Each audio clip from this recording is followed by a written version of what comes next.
আসসালামু আলাইকুম। Welcome to my cooking channel Shahrin's cooking artistry. আজকে আমি আপনাদের মাঝে চিকেন রোস্ট রেসিপি নিয়ে চলে এলাম। আমি যেভাবে চিকেন রোস্ট তৈরি করেছি সেভাবেই আপনাদের মাঝে শেয়ার করছি। খুবই সুস্বাদু এই চিকেন রোস্ট রেসিপিটি দেখার জন্য আমার সাথেই থাকুন। এখানে আমি 3টি মুরগি নিয়েছি। একটাকে আমি 4 ভাগ করে নিয়েছি। এর মধ্যে দিয়ে দিলাম স্বাদ মতো লবণ, হাফ লেবুর রস, লাল মরিচের গুঁড়ো 1 চা চামচ এবং জর্দার রং হাফ চা চামচ দিয়ে ভালো করে মেখে এটাকে আমি 10 মিনিটের জন্য রেখে দেব।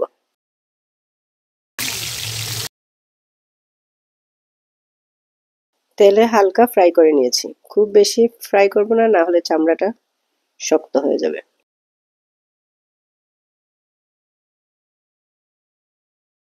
সবগুলো আমি উঠিয়ে নিয়েছি।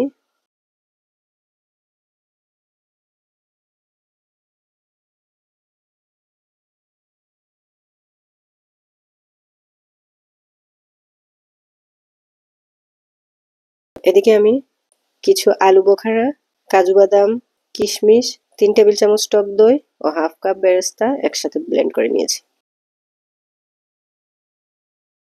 দিয়ে দিলাম তেল হাফ কাপ, পেঁয়াজ বাটা 4 টেবিল চামচ, রসুন বাটা 1 টেবিল চামচ, আদা বাটা 1 টেবিল চামচ, 4-5 টুকরো দারচিনি, এলাচ দিয়ে ভালো করে এটাকে আমি 3-4 মিনিট কষাবো। দিয়ে দিলাম স্বাদ মতো লবণ, 2 চা চামচ মরিচ গুঁড়ো দিয়ে আরো কিছুক্ষণ কষিয়ে নেব, যতক্ষণ না পর্যন্ত তেল উপরে উঠেছে ততক্ষণ পর্যন্ত নাড়বো। দিয়ে দিলাম সামান্য হলুদ গুঁড়ো, খুবই সামান্য হলুদ গুঁড়ো দিয়েছি।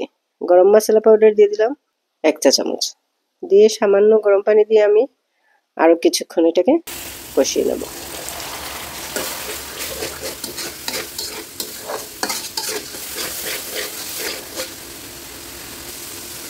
দিয়ে দিলাম টমেটো কেচাপ 2 টেবিল চামচ। কষানো হয়ে গেছে, এখন আমি ভেজে রাখা চিকেনগুলো দিয়ে দিচ্ছি। এভাবে তৈরি করে দেখবেন, খুবই সুস্বাদু এবং ফ্লেভারটাও যেমন ভালো আসে তেমনি খেতেও খুবই সুস্বাদু।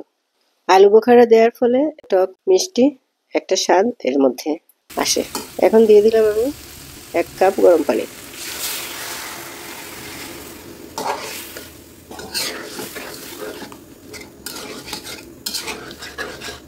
মাংসটা এত শক্ত ছিল না, যার কারণে আমি 1 কাপ দিয়েছি। এখন দিয়ে দিলাম ব্লেন্ড করে রাখা টক দই, বেরেস্তা, কিশমিশ, বাদাম ও আলু বোখারার মিশ্রণ। কালারটা খুবই সুন্দর এসেছে।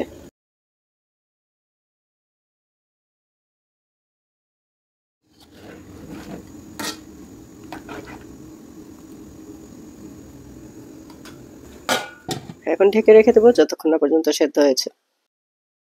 দিয়ে দিলাম কিছু কাঁচামরিচ, এতে ফ্লেভারটা আরো ভালো আসবে। আপনারা চাইলে কাঁচামরিচ ব্লেন্ড করেও দিতে পারেন। খুবই সুস্বাদু ছিল এই রোস্ট রেসিপিটি। আপনারা এভাবে অবশ্যই ট্রাই করে দেখবেন কতটা সুস্বাদু। রেসিপিটি যদি আপনাদের ভালো লেগে থাকে তাহলে অবশ্যই একটা লাইক, কমেন্ট ও ফলো দিয়ে আমার সাথে থাকবেন। আর ইউটিউব থেকে যারা দেখছেন তারা একটা লাইক, কমেন্ট ও সাবস্ক্রাইব করে আমার সাথে থাকবেন। আল্লাহ হাফেজ।